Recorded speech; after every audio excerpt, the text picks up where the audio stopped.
사람이 누군가를 용서하지 못하거나 반대로 누군가로부터 용서받지 못한다는 것은 정말 괴로운 일입니다.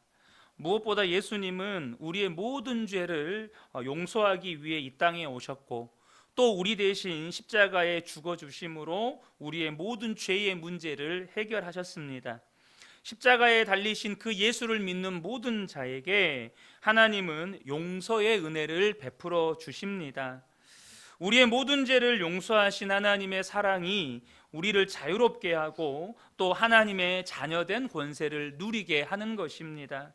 그런 의미에서 사람을 가장 행복하게 하는 것, 사람을 행복하게 하는 가장 중요한 것이 바로 이 용서라는 것입니다. 만약에 누군가에게 아픔과 상처를 줬어요. 그래서 상대방은 나에게 복수의 칼을 갈고 있습니다. 내가 그것을 알아요. 그 사람이 언제 나에게 복수의 칼을 등에 꽂을지 몰라요. 얼마나 마음이 답답하고 불안하겠습니까? 무엇보다 상대방으로부터 용서받지 못했을 때 마음을 사로잡는 이 죄책감, 오늘 본문의 야곱은 두려움, 답답함, 이것을 해결할 길이 없는 것입니다. 그런데 그 사람으로부터 내가 이제는 다 잊겠다, 내가 너를 용서하겠다라는 말을 듣게 되면 그 모든 마음의 짐을 내려놓을 수가 있게 되는 것입니다.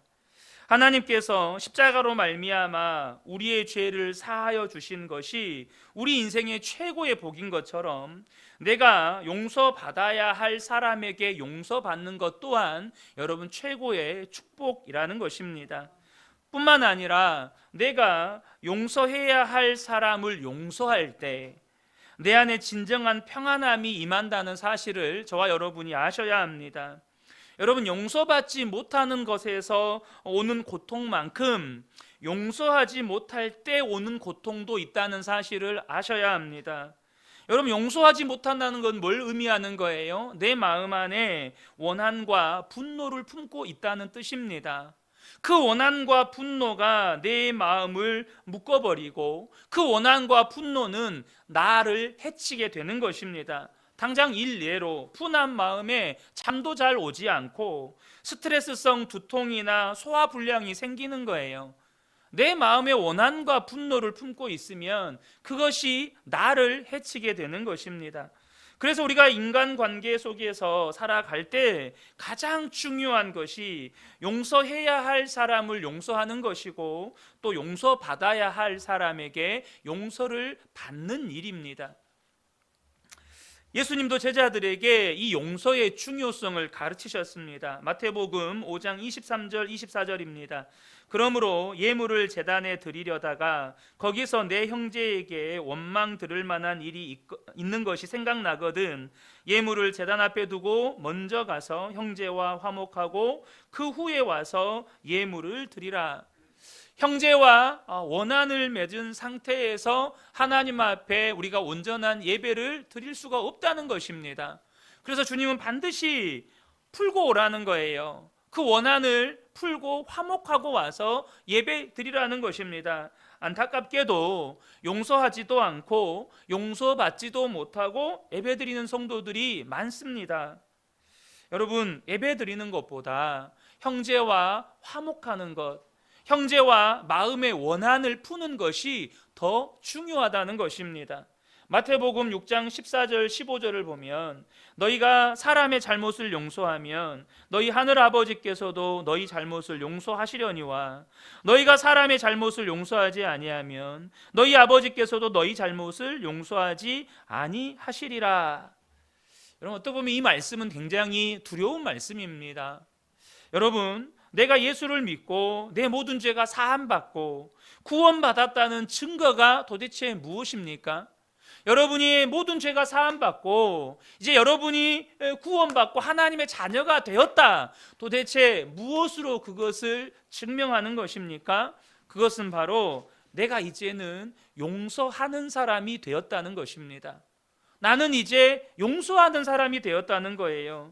내가 용서받을 수 없는 죄인이었는데 하나님의 그 큰 사랑으로 인해서 내 모든 죄가 사함받고 천국 백성이 되었다는 것을 믿는 사람은 여러분, 용서하며 사는 것입니다. 그런데도 아직도 내 마음 안에 용서가 안 된다라는 건 뭘 의미하는 거예요?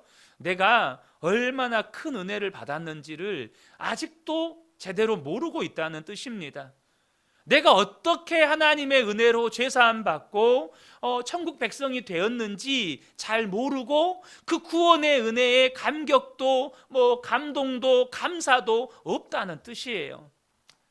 직접적으로 말하면 아직 구원받은 것이 아니라는 말입니다. 하나님의 천사와 밤이 새도록 씨름을 하고 축복을 받은 야곱은 드디어 형 에서를 대면하게 됩니다. 1절부터 3절을 보면 야곱이 눈을 들어보니 에서가 400명의 장정을 거느리고 오고 있는지라 그의 자식들을 나누어 레아와 라헬과 두 여종에게 맡기고 여종들과 그들의 자식들을 앞에 두고 레아와 그의 자식들은 다음에 두고 라헬과 요셉은 뒤에 두고 자기는 그들 앞에 나아가되 몸을 7번 땅에 굽히며 그의 형 에서에게 가까이 가니. 여러분, 야곱이요 형 에서를 만나는 걸 얼마나 두려워했습니까? 그러나 여러분, 두렵다고 피하고 싶다고 이 형 에서와의 만남이 피해지는 게 아니에요. 결국 그를 가나안 땅으로 인도하여 들이신 하나님의 인도하심으로 인하여 그는 에서 앞에 서야 할 수밖에 없어요. 야곱은 인생의 중요한 갈림길에 서 있는 거예요. 그때 야곱이요 야복강가에서 하나님의 천사와 씨름하고 자신의 모든 인간적인 노력 다 내려놓고 인간적인 방법 다 내려놓고 이제 오직 하나님만을 의지하기로 결단하고 이스라엘이라는 축복을 받고 에서 앞에 설 때 그가 형을 향해서 7번 절을 합니다. 그런데 놀라운 일이 펼쳐집니다. 4절을 보면 에서가 달려와서 그를 맞이하여 안고 목을 어긋 맞추고 그와 입 맞추고 서로 우니라. 그가 상상도 못했던 일이 펼쳐지는 것입니다. 자기를 향해서 복수의 칼을 갈고 있을 거라고 여겼던 형이 자기를 보자마자 달려와서 자신을 끌어안고 입을 맞추면서 우는 겁니다. 야곱은 형 앞에 설 때요 아마 그런 생각을 했을 수도 있어요. 어쩌면 나는 오늘 형에게 죽을 수도 있겠다. 왜 그런 생각을 안 했겠어요? 그가 도망칠 때 에서가 야곱을 죽이기로 마음으로 결단한 것을 어머니가 듣고 야곱에게 이야기해 줬잖아요. 20년 전에 에서는 야곱을 죽이려고 마음을 먹었던 사람이에요. 그러니까 야곱도 그런 생각을 하는 거죠. 그런데 상상도 못한 일이 펼쳐지는 거죠. 어쩌면 그 상황에 맞닥뜨렸을 때 야곱이요 사람이 너무 긴장을 하고 난 다음에 일이 확 풀려버리면 사지가 풀린다고 하잖아요. 긴장이 확 풀린다고 하잖아요. 그렇게 긴장하고 형 앞에 갔는데 형이 막 울면서 자기를 끌어안고 입을 맞추니까 어쩌면 형이 이렇게 대할 줄 알았으면 어젯밤에 그렇게 고민 않고 발 뻗고 잘 거를 이런 생각을 했을 수도 있어요. 이럴 줄 알았으면 더 일찍 아버지 집으로 돌아올 거를 여러분 이런 생각을 했을지도 모릅니다. 그런데 여러분 이 장면을 보면요 탕자가 집으로 돌아오는 모습과 묘하게 오버랩이 돼요. 무슨 말이냐? 여러분 탕자가요 집으로 돌아올 때 그는요 분노한 아버지의 모습을 상상했을 것입니다. 그래서 그가 어떤 생각을 가지고 집으로 돌아옵니까? 누가복음 15장 19절을 보면 지금부터는 아버지의 아들이라 일컬음을 감당하지 못하겠나이다. 나를 품꾼의 하나로 보소서 하리라. 이런 생각을 품고 아버지 집으로 돌아왔다는 거예요. 아버지가 엄청나게 분노하고 계시겠지. 도저히 아버지가 나를 아들로는 생각하지 않으실 거야. 그러면 아버지한테 제발 종의 하나로라도 나를 받아달라고 요청해야겠다. 이런 마음 가지고 탕자가 돌아왔다는 거예요. 그런데 그가 집에 돌아왔을 때 그가 상상했던 분노에 가득 찬 아버지는 안 계셨습니다. 멀리서 걸어오는 이가 아들인 것을 알아본 아버지는 뛰어가서 아들을 끌어안고 입을 맞추고 용서와 사랑과 기쁨의 눈물을 흘립니다. 그리고는 가장 좋은 옷을 입히고 손에는 가락지를 끼우고 발에 신을 신기고 살찐 송아지를 잡아서 동네 사람들을 불러다가 잔치를 베풉니다. 여러분, 이것이 바로 우리 하나님이시라는 것입니다.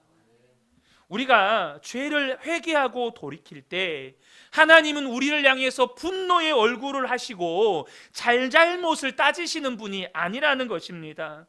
우리를 마치 탕자처럼 실패한 그 모습 그대로를 끌어안아 주시고 아버지를 떠나 잃어버렸던 모든 아들의 권세와 아들의 축복을 회복시켜 주신다는 거예요. 그런데 안타깝게도 많은 성도들 안에는 하나님에 대한 일말의 불안이 있습니다.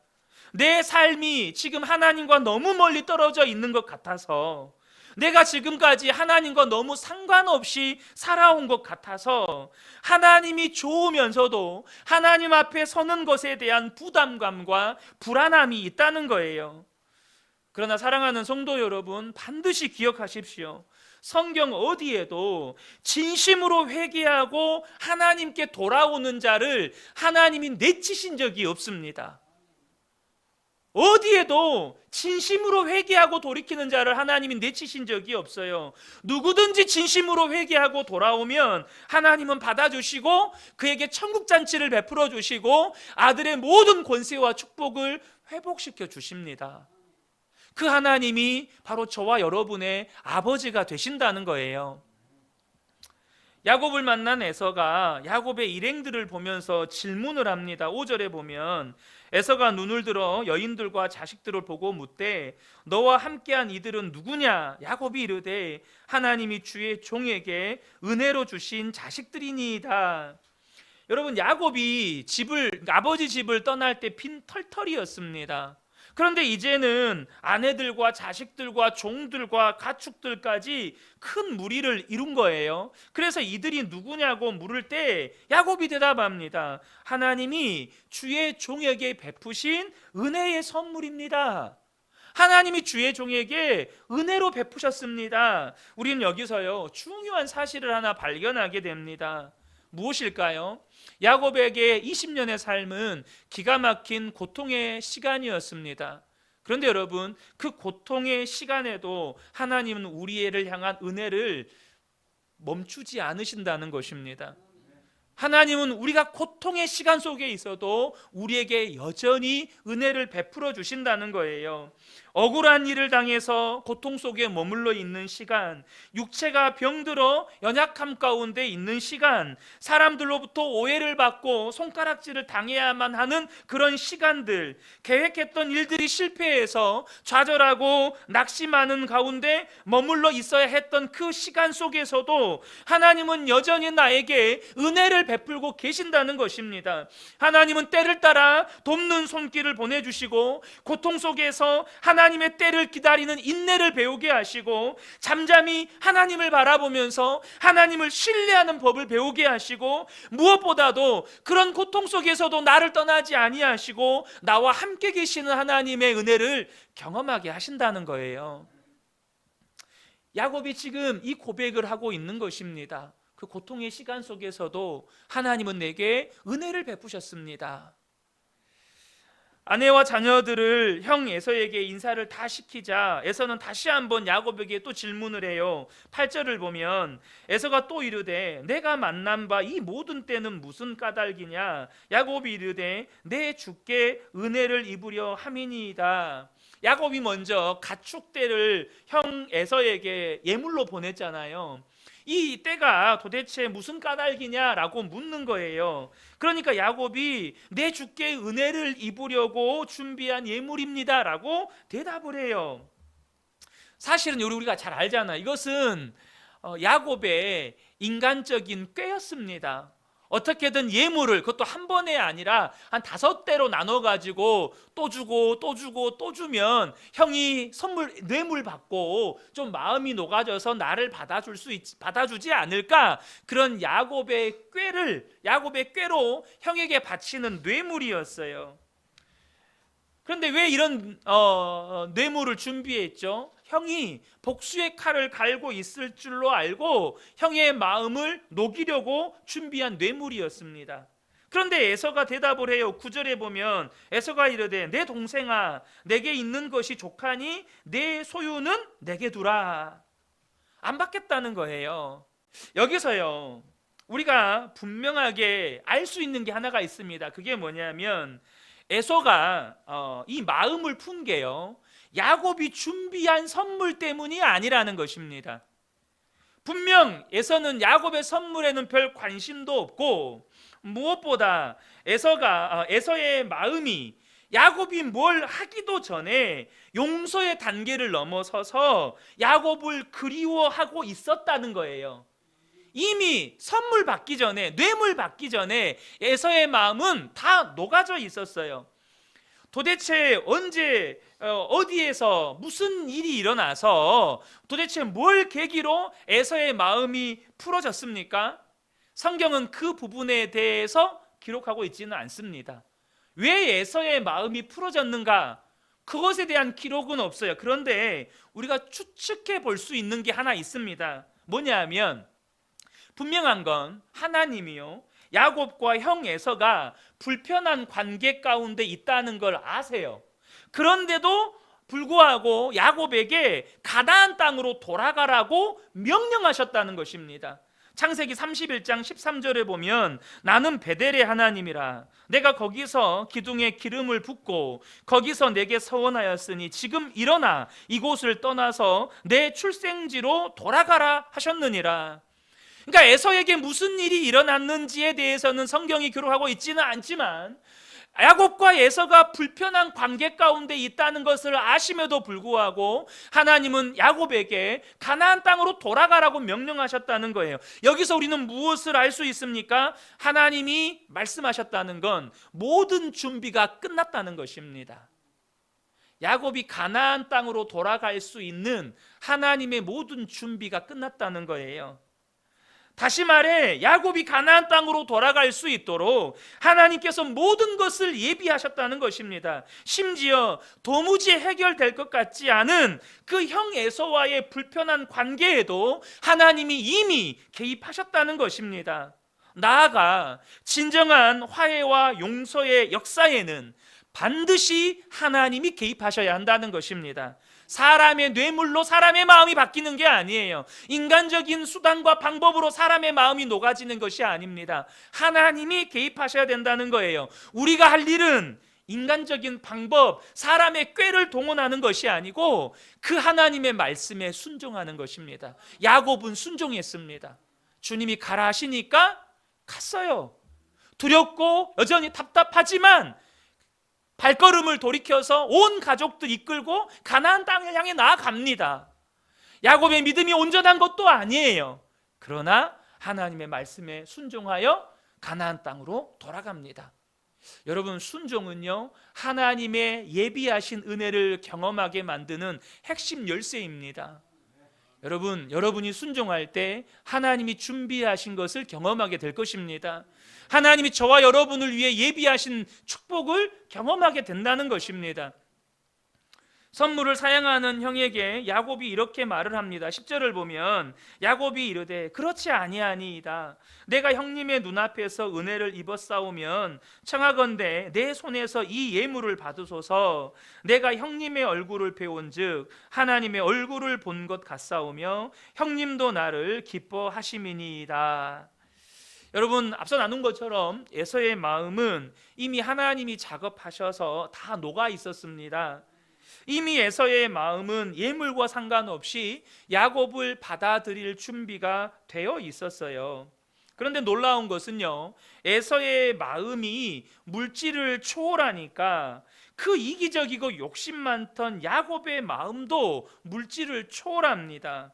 이제는 정말로 형에게 주고 싶은 거예요. 이전에는 두려워서 어떻게든 형의 마음을 달래보려는 의도에서 형에게 뇌물로 바치려고 했는데, 그 두려움에 가득 찬 야곱의 마음이 에서의 마음이 녹아지니까 야곱의 마음도 녹아지는 거예요. 그렇게 형에게 용서를 받으니까 너무 좋아서 형에게 주고 싶은 것입니다. 그렇게 형의 마음이 녹아지니까 야곱의 마음도 녹아졌는데, 그런 야곱의 마음을 잘 보여주는 재미있는 표현이 바로 10절에 기록되어 있는 이 야곱의 고백입니다. 무엇입니까? 내가 형님의 얼굴을 배운즉 하나님의 얼굴을 본 것 같습니다 라는 이 고백입니다. 이 세상에서 가장 무서웠고 가장 두려워했던 형 에서의 얼굴이 하나님의 얼굴처럼 보인다는 거예요. 여러분, 이 장면은요, 우리가 용서받고 용서하는 일이 얼마나 중요한지를 잘 보여주는 장면입니다. 먼저 용서를 받으니까 두려움에 묶여있던 야곱의 마음이 녹아집니다. 용서받으니까 두려움에 꽁꽁 얼어있던, 두려움에 꽁꽁 붙잡혀 있던 야곱의 마음이 녹아져요. 그리고 그 이기적인 야곱이 용서의 은혜를 받으니까 진정으로 자신의 것을 베풀고 나누는 사람이 됩니다. 나아가서 마음이 녹아지니까요, 그 입술의 말도 바뀌어요.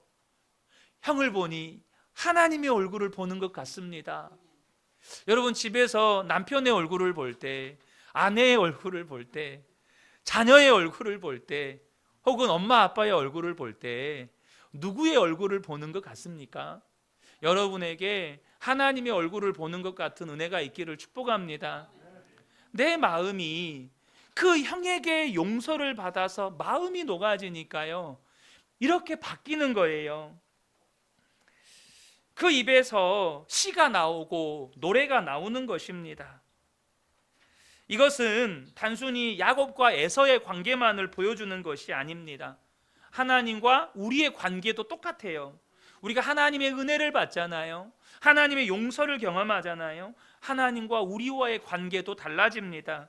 무섭고 두렵던 하나님이 사랑의 하나님으로 보이고, 멀리 계시던 하나님이 나와 함께 계시는 하나님으로 느껴지고, 침묵하시던 하나님이 나에게 친밀하게 말씀하시는 하나님으로 경험되어지는 것입니다. 여러분, 은혜가요, 이렇게 용서의 은혜가 하나님의 나라를 누리게 하는 것입니다. 야곱은 11절에 계속해서 말을 합니다. 하나님이 내게 은혜를 베푸셨고 내 소유도 조카오니 청하건대 내가 형님께 드리는 예물을 받으소서 하고 그에게 강권함에 받으니라. 야곱은 강권하여서 예물을 형에게 주고, 에서는 그런 야곱의 청을 거절할 수가 없어서 받습니다. 다시 한번 말씀드리지만 이것이 용서와 화해 속에서 우리가 누리게 되는 하나님 나라의 한 모습입니다. 주면서도 기쁘고 받으면서도 기쁘고, 입술에서는 시와 노래가 나오고, 서로의 얼굴을 대할 때 하나님의 얼굴을 보는 것 같고, 여러분의 교회 생활이, 여러분의 가정 생활이 이와 같은 하나님의 나라가 되기를 축복합니다. 동시에 11절에 야곱의 말에서 우리는 중요한 영적인 원리를 발견하게 됩니다. 야곱이 뭐라고 말합니까? 하나님이 내게 은혜를 베푸셨고 내 소유가 족하다는 것입니다. 여러분, 사람은요, 하나님의 은혜를 경험하게 될 때 비로소 마음이 만족하게 됩니다. 여러분, 사람은 절대 소유가 많아서 만족하게 되는 게 아닙니다.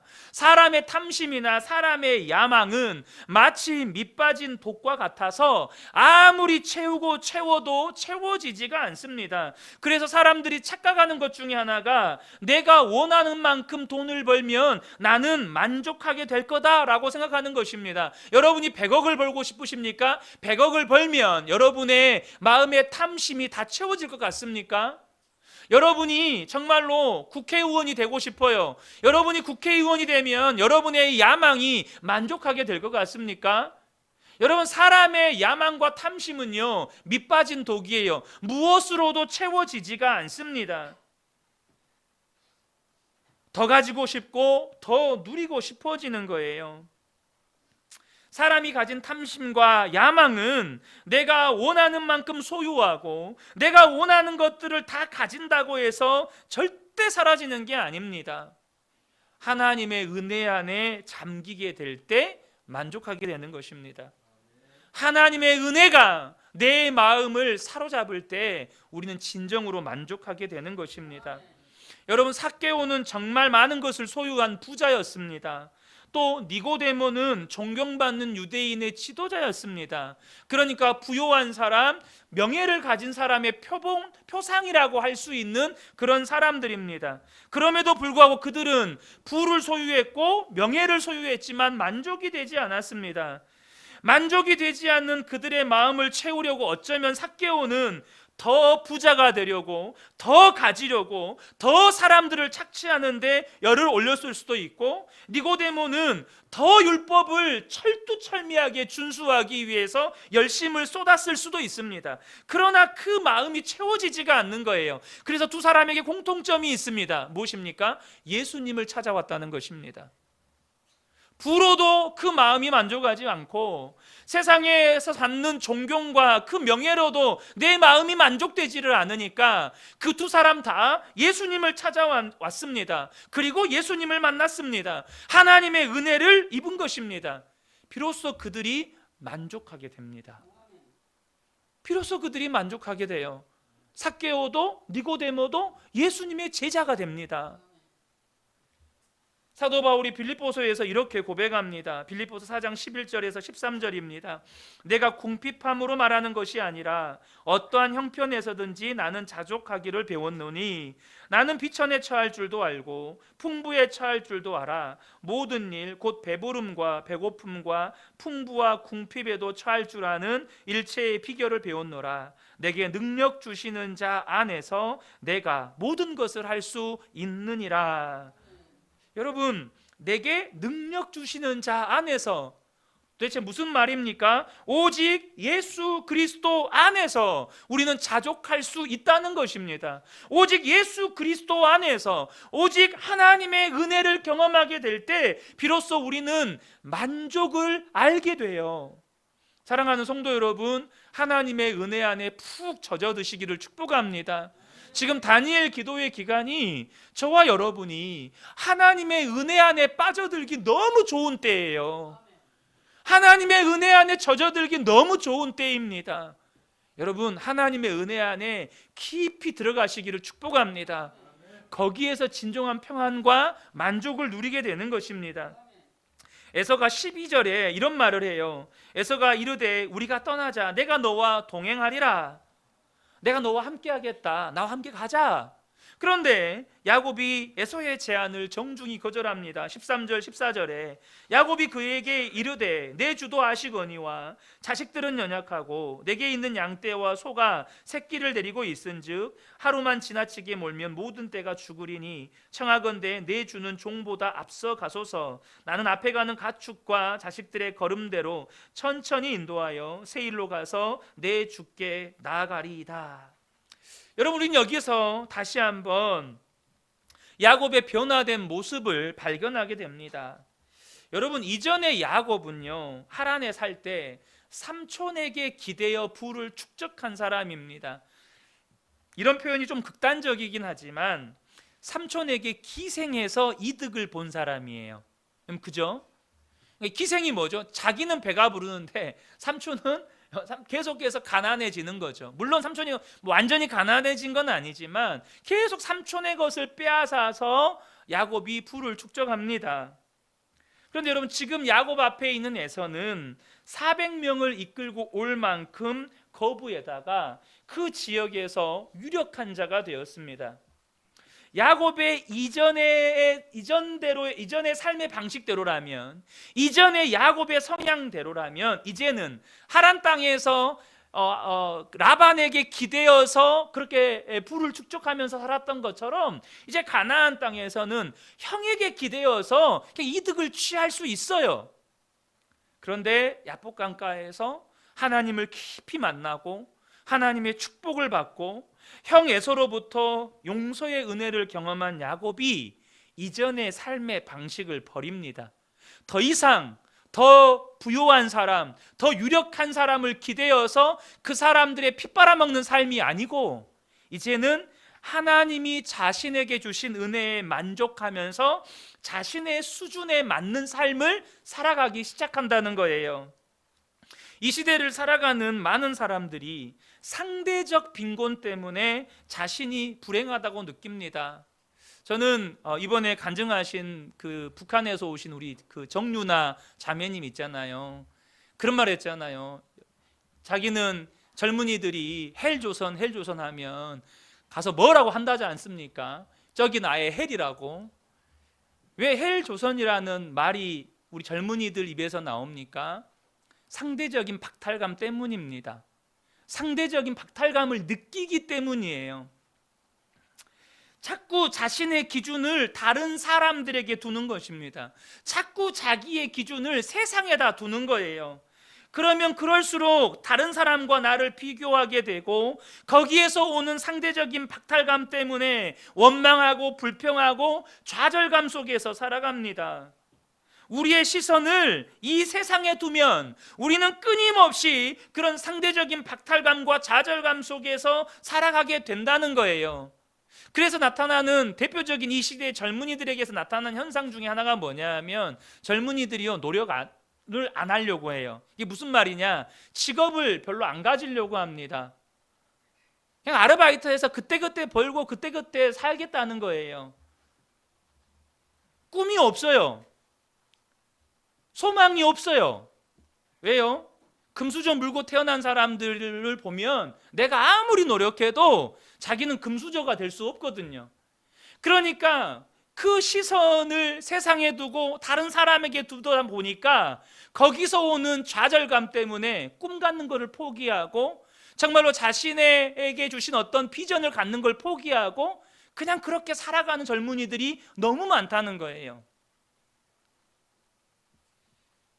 여러분, 그러나 우리의 시선을 하나님께 두게 될 때 우리는 내게 주신 은혜에 만족하게 됩니다. 하나님께 시선을 두게 될 때 내 삶의 현장이 하나님의 나라가 되는 것입니다.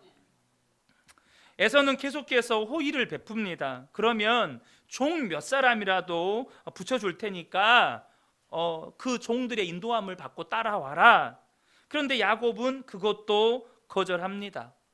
왜 거절할까요? 형에게 용서받은 은혜만으로도 자기는 너무 과분하다는 거예요. 형에게 용서받은 은혜만으로라도 자기에게는 만족한다는 거예요. 근데 여러분 세상은 어떻습니까? 용서받은 것만으로는 안 돼요.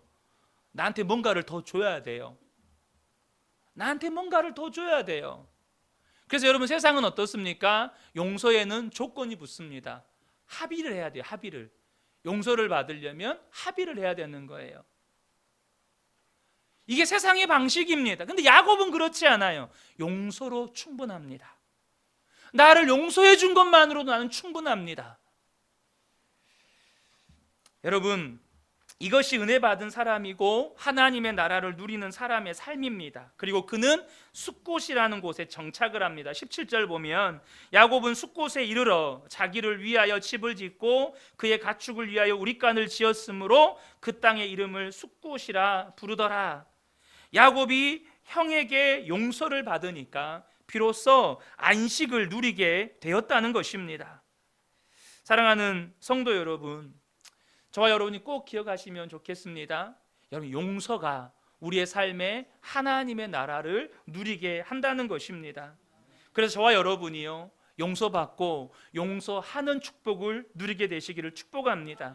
거기에 진정한 하나님의 나라가 있다는 것입니다. 18절에서 20절입니다. 야곱이 밧단 아람에서부터 평안히 가나안 땅 세겜 성읍에 이르러 그 성읍 앞에 장막을 치고 그가 장막을 친 밭을 세겜의 아버지 하몰의 아들들의 손에서 베크시타에 샀으며 거기에 제단을 쌓고 그 이름을 엘로헤 이스라엘이라 불렀더라. 여러분, 지금 야곱이요, 제가 이전에도 한번 설교 중에 말씀을 드린 적이 있는데요, 야곱은요 이전까지 한 번도 그의 삶에 제단을 쌓은 적이 없습니다. 아브람도 그렇고 이삭도 그렇고 그들은 그들이 가는 곳에다가 제단을 쌓았거든요. 다시 말해 하나님께 예배를 드렸다는 것입니다. 그런데 야곱은요, 지난 20년 동안에 한 번도 제단을 쌓은 적이 없어요. 그런데 야곱이 하나님의 은혜를 경험하게 되니까 야곱의 생애 최초로 스스로가 제단을 쌓습니다. 진정한 예배를 드렸다는 것입니다. 여러분, 하나님의 은혜를 경험한 사람이 진정한 예배자가 됩니다. 하나님의 은혜를 경험하면 진정한 예배가 시작됩니다. 그리고 그 이름을 엘로헤 이스라엘이라고 불렀다고 말씀합니다. 그 말의 뜻은 이스라엘의 전능하신 하나님이라는 뜻이에요. 야곱이 처음으로 하나님을 나의 하나님으로 부른 거예요. 이스라엘의 전능하신 하나님이라고 자신의 신앙 고백으로 하나님을 부르게 된 것입니다. 여러분 안에 여러분의 하나님을 만나가게 되시기를 축복합니다. 엘로의 이스라엘, 전능하신 이스라엘의 하나님, 전능하신 나의 하나님. 이스라엘이 야곱의 이름이잖아요. 여러분에게도 전능하신 나의 하나님을 만나게 되는 은혜가 있으시기를 축복합니다. 이것이 용서와 화해 속에서 우리가 누리게 되는 하나님의 나라요, 그것이 성도의 삶입니다. 저는 오늘 모든 성도님들이 오늘 본문의 야곱처럼 먼저 하나님의 용서하심의 사랑과 은혜를 깊이 경험하게 되시기를 축복합니다. 나아가서 이제는 용서해야 할 사람을 용서하고 또 용서받아야 할 사람에게 용서를 받음으로 말미암아 여러분의 삶의 현장에서 하나님의 나라를 누려가는 복된 분들 되시기를 예수님의 이름으로 축복합니다. 아멘.